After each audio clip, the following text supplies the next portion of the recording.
Hello everyone, আমি Amrita lifestyle ব্লগে সবাইকে অভিনন্দন। গুড মর্নিং বন্ধুরা, সবাই কেমন আছেন?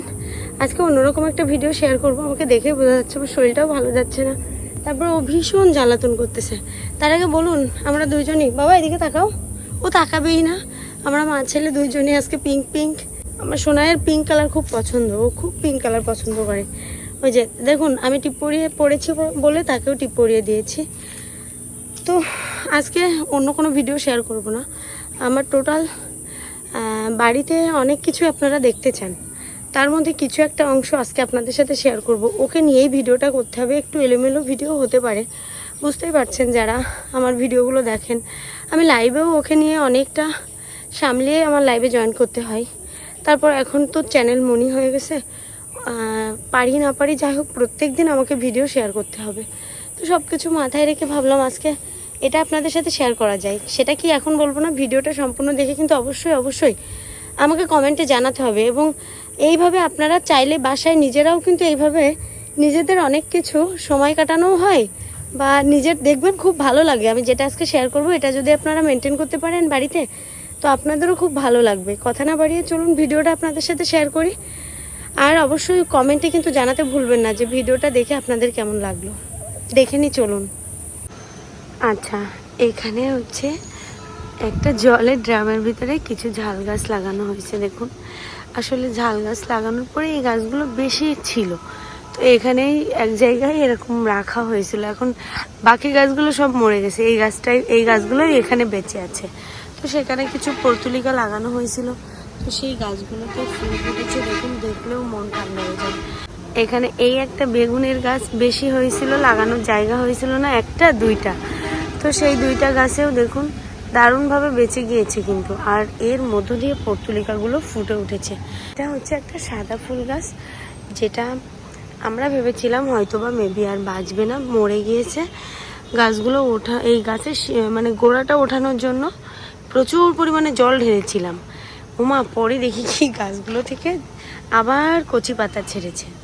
আচ্ছা, আর এখানেও কিছু আমাদের গাছ থাকে ছাদের উপরে প্রচুর পরিমাণে। মানে আগের যে পুরাতন যে টবগুলো ছিল সেগুলো আছে, ওগুলো এলোমেলো আছে, ফেলানোর জায়গা হয়নি, তাই ওখানে রাখা হয়েছে। ওখানে যখন কাউকে দিয়ে কাজ করানো হবে তখন ওইগুলো ফেলে দেওয়া হবে। এখানেও দেখুন একটা তুলসী গাছ লাগানো আছে, তার মধ্যে এটা চেনেন কে আর কে ভালো খান একটু বলবেন কিন্তু। আচ্ছা, কিছু ঘাটকল গাছ এখানে আছে, তার মধ্যেও দেখুন আবার ফুল ফুটেছে। তো এই সৌন্দর্যটা আপনাদের সাথে শেয়ার করতে গেলে না, খুব সকাল সকাল ঘুম থেকে না উঠলে হয় না।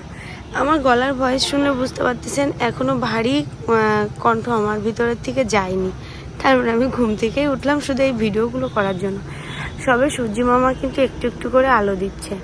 আরও শেয়ার করব, একটু ধৈর্য ধরুন। আজকে কিন্তু ফুল ফুটেছে কম, তারপরও যতটা পারলাম আপনাদের সাথে শেয়ার করলাম। তো আপনারা যারা আমার শর্ট ভিডিও দেখেছেন এটা চিনতে পারেন কি না, এইখান থেকেই কিন্তু আমি একটা শর্ট ভিডিও করেছিলাম, তো সেটা আপনাদের সাথে শেয়ার করাই আছে।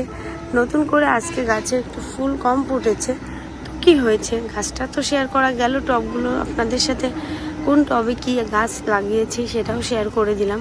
এছাড়াও আরেকটা জিনিস দেখাতে হবে।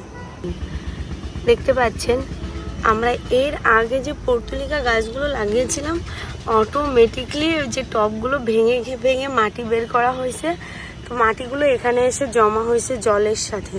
সেই জায়গার থেকে দেখুন সারা সাত বাড়িতে আমাদের দেখছেন সব জায়গাতেই এখানে মানে পর্তুলিকা ভরে গেছে এক কথায়।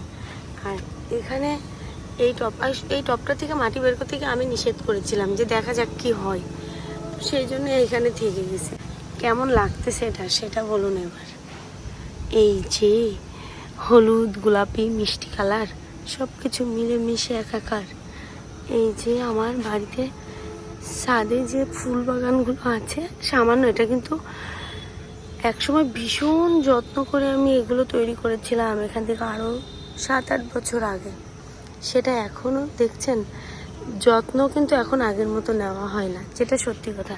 তবে হ্যাঁ, এই সিজনালি যখন অটোমেটিকলি গাছগুলো আবার সিজনালি যেটা বলছিলাম, সিজনালি গাছগুলো যখন আবার বের হয় তখন আবার নতুন করে যত্ন নেওয়া হয়। আর আমি এখন এখানে আছি তো ঠিক আবার মনে করে করে রেগুলার জল দেওয়া সব কিছুই আপনাদের সাথে শেয়ার তো করি, গল্প করি লাইভে বসে। দেখুন তো এই জায়গাটা কেউ চিনতে পারতেছেন কিনা? হ্যাঁ, এটা সেই জায়গা যেখানে আমি প্রচুর পরিমাণে ছোলা শাক লাগিয়েছিলাম। আর এই যে পর্তুলিকাগুলো দেখতেছেন না, একটা পর্তুলিকাও কিন্তু আমি লাগাইনি, এগুলো কিন্তু অটোমেটিকলি ওই যে মাটিটা নিয়েছি, ফুলের টবের মাটি নিয়েছিলাম তো ওর ভিতরেই গোপন রহস্য হিসেবে এটা থেকে গেছিলো। হাইরাম, এই দেখুন এখানে একটা লাল কালারের তুলসী গাছ, এই গাছটা বড় হলে আপনাদের সাথে শেয়ার করব, ঠিক আছে? আর একটা দারুণ জিনিস শেয়ার করব আপনাদের সাথে। এখানে কিন্তু এই ভিডিওগুলো আমি আপনাদের সাথে শর্ট ভিডিও হিসেবে শেয়ার করেছিলাম। এখানে কিছু বাড়তি মাটি ছিল আমাদের বাড়িতে, তো সেই মাটির উপরেই এই গাছটা অটোমেটিকলি, এই গাছগুলো সবই নিজের থেকে হয়েছে, মানে আগে লাগানো ছিল তো সেই মাটি, তো ওখান থেকেই নতুন করে হয়ে গেছে। এই যে দুপুরমণি গাছটা উঠেছিল সেটা না আমি আবার যত্ন করে দেখুন সুন্দর করে এখানে উঠিয়ে দিয়েছি, এই লাইন ধরে ধরে ধরে ধরে এখানে না দেখুন উপরে অত দূর চলে গেছে। এটা না যখন যেদিন বেশি ফুল ফোটে সেটার সাথে একটা শর্ট ভিডিও আপনাদের সাথে শেয়ার করব, ঠিক আছে? এই যে দেখছেন কেমন লাগতেছে, এটা দেখতে দারুণ লাগতেছে না? এই যে, আর এই যে ফুলগুলো এতদিন ফুটেছিল দারুণ ছিল কিন্তু এই ফুলগুলো। আচ্ছা, এই যে বাকি রইলো অন্যান্য সব কিছু আজকে আপনাদের সাথে শেয়ার করব। অনেকেই আমাকে বলতেছিল লাইভে, আপু তোমার ছাদে কি করেছো আর তো বললে না, তো সেটাই দেখানোর জন্য একটু আসলাম। এখানেও কিছু এই দেখুন যা পেতাম আগে তার মধ্যেই ফুলের গাছ লাগানোর চেষ্টা করতাম। তো দেখুন এখানেও পর্তুলিকাগুলো কি দারুণ, এই গাছটার দিকে তাকিয়ে দেখুন একটাই গাছ, দেখছেন একটা গাছ, গোড়াটা এই হচ্ছে। এখানে একটা নয়নতারা ফুল গাছ আছে, আর একটা নয়নতারা ফুল গাছ আছে, সেটা লাস্টে দেখাবো। এবার চলুন দেখে নিই আমি ছাদে যে বেগুন গাছগুলো লাগিয়েছিলাম আর ঝাল গাছগুলো লাগিয়েছিলাম সেটাই আপনাদের সাথে একটু শেয়ার করব। বাড়িতে এই যে ফুল গাছের যে ছোট ছোট টব আছে, আমার ছায়া পড়তেছে, কিচ্ছু করার নেই, আমি কী করে করব ভিডিওটা? দূর থেকে ছাড়া ভিডিও করার কোনো উপায় নেই, আমার ছায়াটাই পড়তেছে। এই যে দেখছেন ছাদে যে বেগুন গাছগুলো লাগিয়েছিলাম সর্বশেষ অবস্থায় এই গাছে প্রচুর পরিমাণে বেগুন ধরেছে, অলরেডি আমরা তুলে খাচ্ছি। গাছগুলো তো জল দিতে হবে, এত তাপ থাকে রোদ্দুরের কাউকে বলে বোঝানো যাবে না। দেখতেই পাচ্ছেন আপনারা, এখানে আমি কিন্তু জুম করে দিয়েছি অলরেডি, আমার ছায়া পড়তেছে। এই যে বেগুনগুলো দেখতেছেন ঠিক এরকম ছোট্ট ছোট্ট বেগুন, এর থেকে এই বেগুনগুলো আর বড় হয় না। আর একটা জিনিস দেখুন, এখানে কিন্তু এই গাছের সাথে সাথে ওই দেখুন ওই মানে যেখানে লাগানো হয়েছে একে বলে মাছের ক্যারেট, তো এর মধ্যেই কিন্তু আবার এই পর্তুলিকার ডালগুলো আমরা ইচ্ছা করে দিয়েছি। এগুলো এখানে তো ফুল ধরেছে, আবার ওই সাইড থেকেও ফুল ধরেছে। আর সর্বশেষ দেখাবো, দেখুন দেখছেন একটা ঝাল গাছে কি পরিমাণে ঝাল হয়েছে। অনেকে বলতেছে কি এই ঝালগুলোকে বলে দুধমান ঝাল, আমরা জানি না কি ঝাল লাগিয়েছে, ঘিয়ে কালারের ঝাল হয়। ঝালগুলো কিন্তু সবুজও না, আবার পাকলে লালও হয় না, এই ঘিয়ে কালারই থাকবে। এই যে এই ঝালটা পেকেছে, দেখছেন হলুদ কালার হয়ে গেছে, পাকলে হলুদ। আর এখানে একটা ডাল, এখানে দেখুন কতগুলো ফুল ফুটেছে, কেমন লাগতেছে বলুন?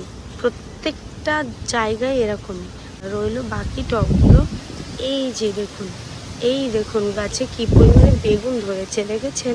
প্রত্যেকটা টবেই বেগুন আছে। এই যে একটা এখানে যে সবে ধরেছে আর এখান থেকে তোলা হয়েছে, ঠিক আছে? এই টবটাতে এই একটা আছে, এখানে হয়ে গেল, এই যে এই আর একটা আছে, মানে বেগুন ধরতেছে সব আবার নতুন করে। এই যে এই টবটাতে এখানে আছে এই, আচ্ছা এখানে এই একটা আছে, আর এখান থেকে আরও দুইটা তোলা হয়েছে। মেবি আপনারা দেখতে পাচ্ছেন কিনা আমি জানি না, আমি রোদ্রের জন্য। দেখছেন টবের ভিতরেও এত সুন্দর যে সবজির চাষ করা যায় সেটা তো ভাবাই যায় না, তাই না? এই বেগুন গাছটা তো দেখলেন, এখানে দেখছেন এই একটা আর এই একটা, অলরেডি এই বেগুনগুলো খাওয়ার মতো হয়ে গেছে। এই গাছটাতে দেখুন বড় বড় বেগুন হয়েছে, দেখছেন? তার মধ্যে আবার দেখুন এই ফুল গাছটা আবার এখানে এসে ঠেলে উঠেছে বাবা জীবন, একে আগে সারাতে হবে, সবার আগে একে সারিয়ে দিই, নাহলে এই গাছটার গ্রোথ নষ্ট হয়ে যাবে। তো এটাকে আগে সরিয়ে দিই, পরে এটার ব্যবস্থা করব কোথায় ওঠানো যায়, তাই না বলুন। পরের টবে দেখুন এখানেও একটা বেগুন আছে, এই টবে দেখুন এই একটা বেগুন, এই একটা ধরতেছে, এটা থেকে মেবি ওঠানো হয়েছে, মানে একটা টবে বেগুন হতে বাদ যায়নি, আপনারা জানেন না। এই যে এখানে এই টবে এই একটা, এই একটা, এই টবটায় এই একটা, আর এই যে বাবা জীবন পোকাগুলোকে দেখতেছেন, এই হারামিগুলোই সব শেষ করে দিচ্ছে, জানেন না। তো যাই হোক, বাকিটা তো দেখলেনি। এইবার দূর থেকে একটু আপনাদের সাথে শেয়ার করি। দেখুন প্রত্যেকটা লাইন ধরে বেগুন গাছ, ওই যে ওখানে ওখানে ফুল গাছ, ওই কর্নারে সব ফুল গাছ। এখানে এত দারুণ একটা নয়নতারা ফুল গাছ আছে, এটাও কিন্তু আমি আপনাদের সাথে শর্ট ভিডিওতে শেয়ার করেছিলাম, দেখছেন। আচ্ছা, আর এখানে হচ্ছে একটা তুলসী গাছ। আমার বাড়িতে ছাদের উপরে না ছড়িয়ে ছিটিয়ে অনেক তুলসী গাছ আছে। এই যে গাছটা দেখছেন না, কি মনে হচ্ছে যেটা মারা গেছে? একদমই না, কিন্তু দেখি হঠাৎ করে শুকিয়ে যায়, আবার নিজের থেকে জেগে ওঠে। এটা তো জলের ট্যাঙ্কের পাশে, যার কারণে এটা তো দেখলেন। আর একটা জিনিস দেখাবো, এই জলের বালতিতে সবসময় জল ভরে রাখা হয়, সুবিধা মতো জল দেওয়া হয়, প্রত্যেক দিনই জল দেওয়া হয়, না হলে তো দেখতেই পাচ্ছেন, দেখছেন কি রৌদ্র, এরপরে তো আরও তাপ উঠবে। তো যাই হোক, আরেকটা জিনিস দেখাবো আপনাদের সাথে। এই দেখুন একেবারেই মানে কর্নারে অটোমেটিকলি এই ফুল গাছটা হয়েছে, দেখছেন। তো এটা শেয়ার করলাম, মন ছুঁয়ে যাওয়া, যেখান থেকে শুরু করেছিলাম সেখানেই ইতি টানবো। তো কেমন লাগলো আমার বাড়ির ছাদ বাগানের সম্পূর্ণ পরিবেশটা? হ্যাঁ, একটু ছাদটা এলোমেলো অপরিষ্কার আছে, তবে যেটা না বললেই নয় সেটা হচ্ছে প্রত্যেক দিনই চেষ্টা করা হয় পরিষ্কার করার, কিন্তু বুঝেন তো রাস্তার পরে বাড়ি তো অটোমেটিকলি ধুলাবালি, তারপরে হচ্ছে আমরা সব কিছু মিলাই ওভারঅল চেষ্টা করলে কি হবে, হয় না, ঠিক আছে। এটা আরও সুন্দর করে গোছাতে গেলে প্রচুর মাটি তুলতে হবে, অনেক কিছু করতে হবে, সেটা করার মতো পরিস্থিতি আমাদের কারোরই নেই, শরীরেরও কন্ডিশন কারোর ভালো থাকে না এক ছেলের জন্য। তো যাই হোক, আমাদের বাড়ির ছাদ বাগানের সব কিছু আপনাদের কেমন লাগলো জানাতে ভুলবেন না। আর অবশ্যই যদি ভিডিওটা ভালো লাগে তাহলে লাইক কমেন্ট শেয়ার করতে ভুলবেন না। পাশাপাশি যারা নতুন বন্ধু হিসেবে চ্যানেলে জয়েন করবেন, অবশ্যই চ্যানেলটিকে সাবস্ক্রাইব করে সাথে থাকবেন। তো ধন্যবাদ সবাইকে, নমস্কার।